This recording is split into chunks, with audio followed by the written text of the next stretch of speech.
Нема можност за поднесување на амандмани на нацрт амандманите во втората фаза во постапката за промена на Уставот. Стои јасно во деловникот за работа на собранието. Премиерот Зоран Заев истакна дека секој пратеник може да поднесе амандмани на амандманите, што е спротивно на членот 198 став 1 од деловникот, каде е објаснато дека во оваа фаза пратениците можат само да изнесуваат мислење и да дискутираат за веќе поднесените нацрт амандмани. Претресот во собранието се води по текстот на нацрт за секој амандман одделно и може да се дадат мислења и предлози. Претресот може да трае најмногу 3 работни дена по истекот на нацртот на секој амандман одделно.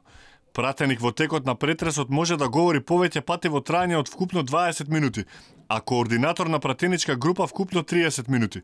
Представникот на предлагачот во претресот може да говори повеќе пати, но не повеќе од 30 минути вкупно. За содржината на деловникот потсети и експредседателот на парламентот Рајко Велјановски, кој изјавата на Заев ја искоментира како несериозна, бидејќи според деловникот на собранието, во сегашната фаза нема можност за поднесување на амандмани.